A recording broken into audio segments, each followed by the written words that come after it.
Here's the thing.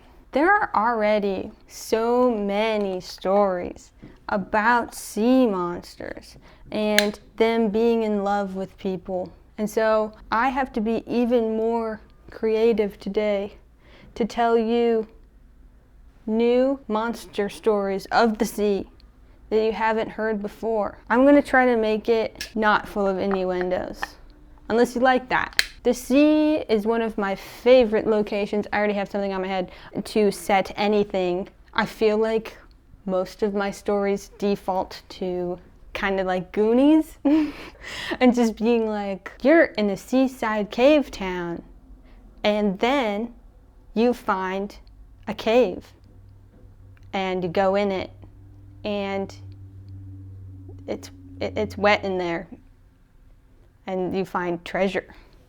I don't know why, but that's the most exciting thing in the entire world to me. But today we're not just talking about the beach or the caves, because that has been done before. Today we are modernizing those stories.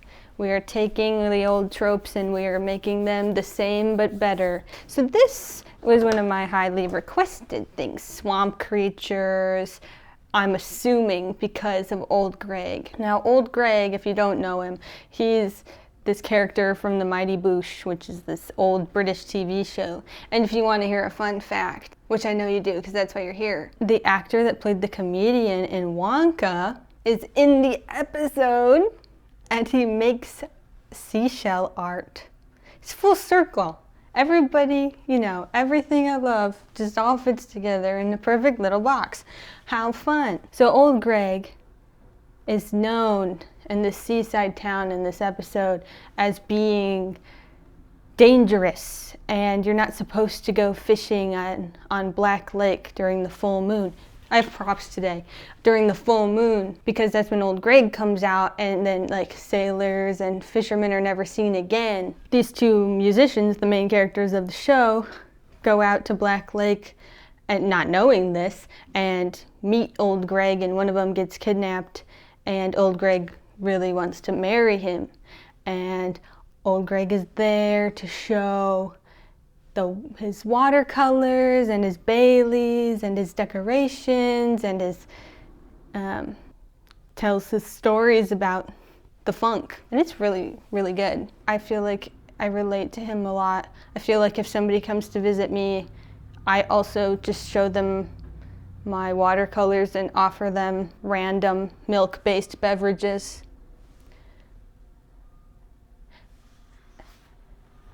And I make watercolors. I call this one Old Greg. I call that one Old Greg.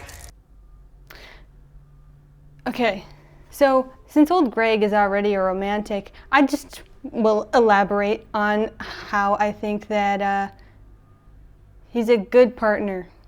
So he's artistic. He is eager to make friends. He is sociable. He wears fun outfits. He's ready for commitment. He knows how to decorate. He knows how to serve guests. Downsides are he's a little impulsive. He's a little fishy. And he kidnaps people. So, you know, but what kind of hot monster doesn't? What kind of hot monster isn't? Tell me one. Yeah, I didn't hear any. So overall, I think 8 out of 10, but you have to visit at certain times. So that's a little bit of a hard thing. You know, you have to go on a full moon and you have to be into fishing, which I'm not. Well, I don't know. I've never been fishing, but no, I'm not going to tell that story. Next, we're going to talk about sirens in all their many forms. So sirens, they are famously in the Odyssey, and I love talking about the Odyssey apparently.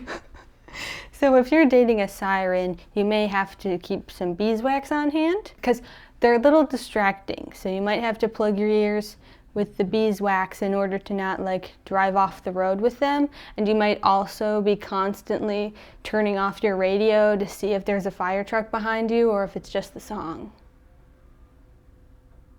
Get it? Because they're a siren? Anyway, sirens, as you know, are half fish, half people, and that's two birds and one stone for Tinder. You know, they could just be held up in the picture.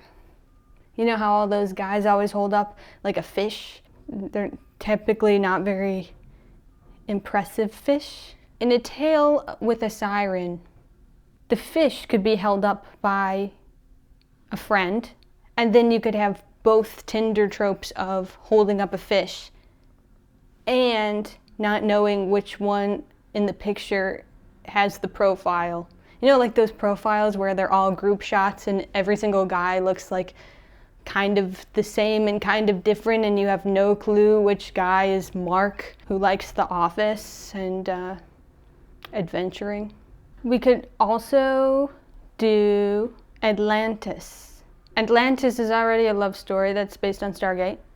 But I would do an Atlantis story about a celebrity who runs off to not be found and falls in love with the people of Atlantis because it's an unknown city where nobody's going to be able to find the celebrity there.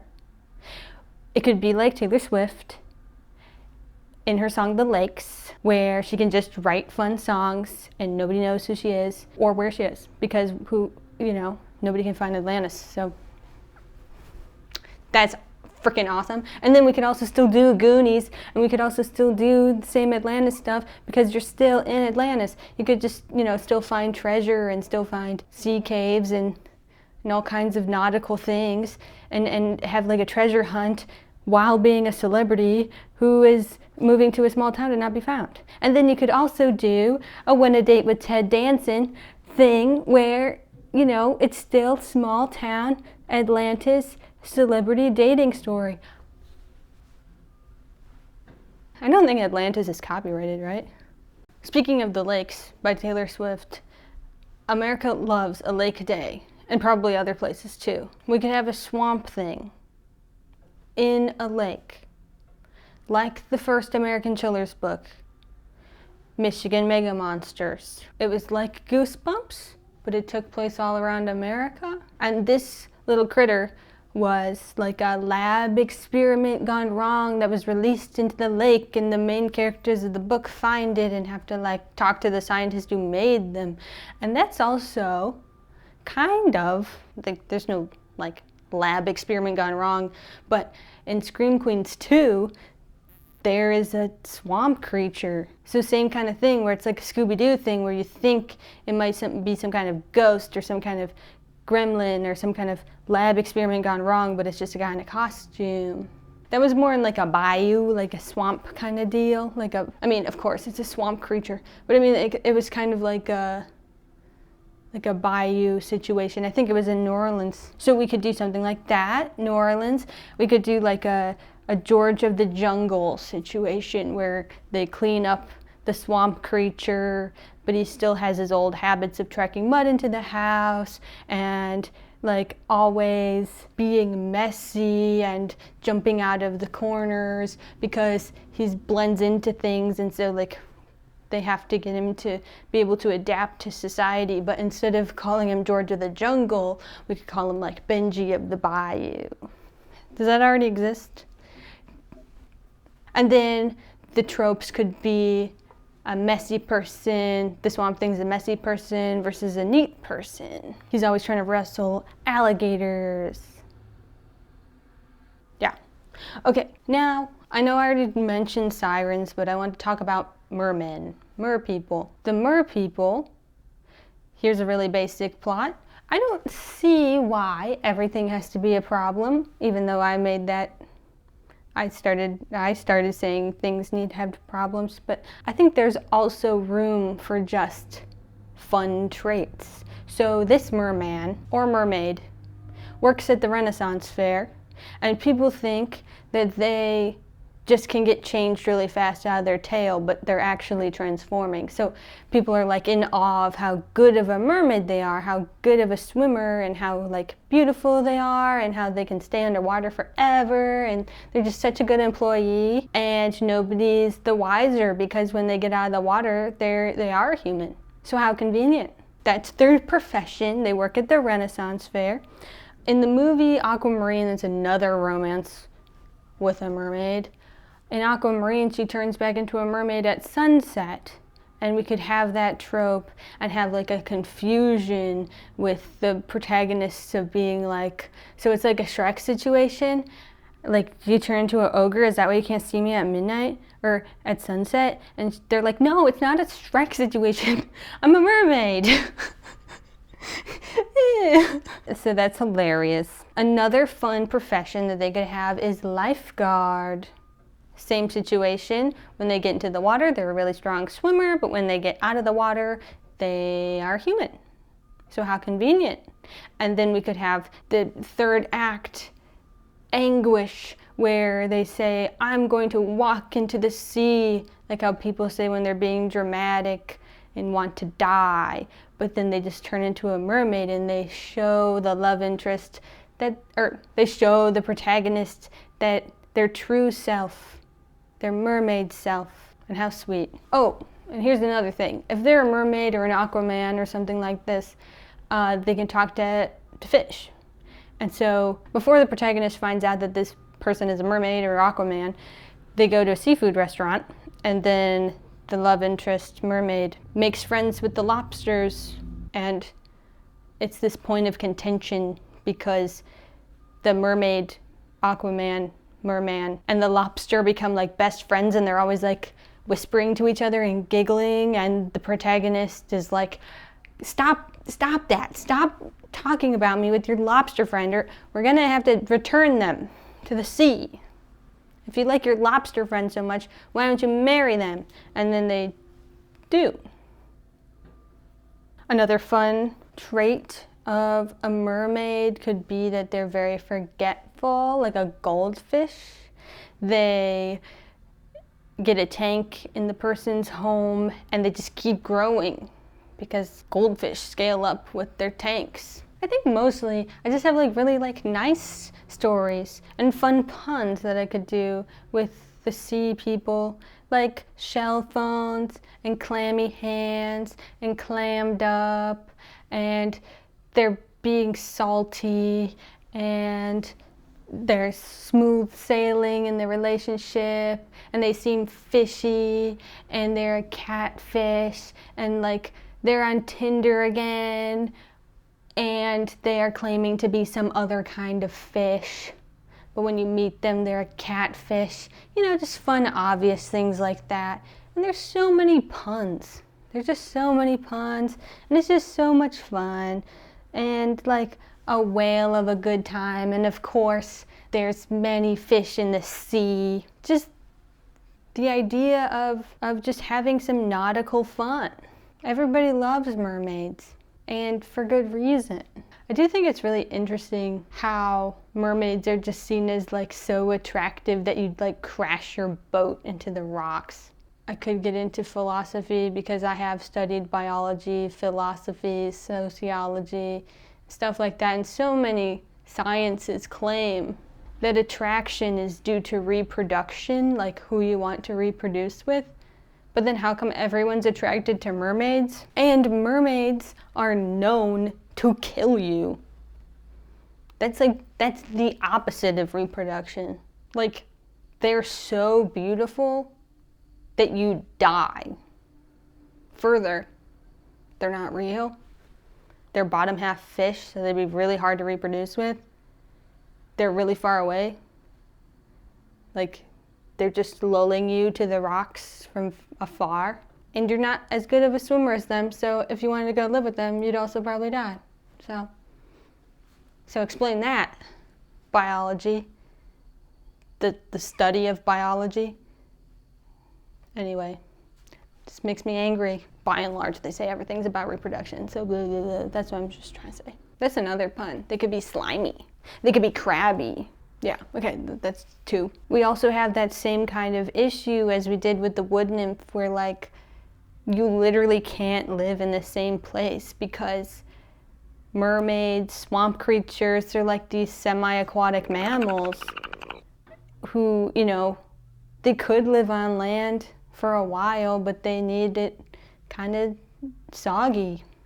They, like a frog, like needs Frog is an amphibian, it's not a semi-aquatic mammal, but I mean, a frog breathes through its skin. So it needs to be in the water, and if the frog or the swamp thing, the frogman is dating a human, like humans don't want to be soggy all the time. It's not good for you.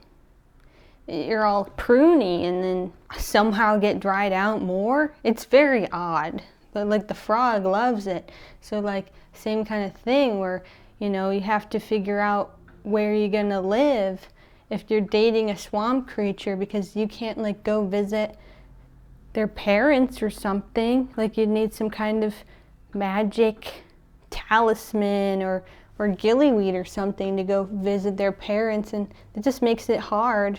It just makes it like a doomed relationship. You could figure something out like SpongeBob, where like you live in some kind of anti-water terrarium under the sea. Like you could figure it out, but it'd be tough. And you could have a whole thing about kind of like Luca, the Little Mermaid, where they reject the land that they used to be in. But I think it would be more intriguing if they couldn't really. You know? That could be a commentary on the lack of accessibility of public infrastructure. You know how like if you're on crutches or in a wheelchair, there are so many places that are just hard to get into because you literally like can't walk upstairs. And there could be a very compelling social analysis about a mermaid who can't go to the bank and the struggles with that. We got to have more stories about that. I think sometimes it's unfair to call someone who's other a monster. So I think that's kind of helpful if they're a mermaid, because everybody loves mermaids. But they still are different, and they still have their own unique struggles of being half fish. They just, you know, like a fish, like Albert Einstein says that a fish can't climb a tree or whatever. Or someone said that, I don't know. Okay, did you have fun? I had fun. I'll see you next time. Bye-bye. Do you love me? Are you playing your love games with me? Plus, we're like made of salt and water.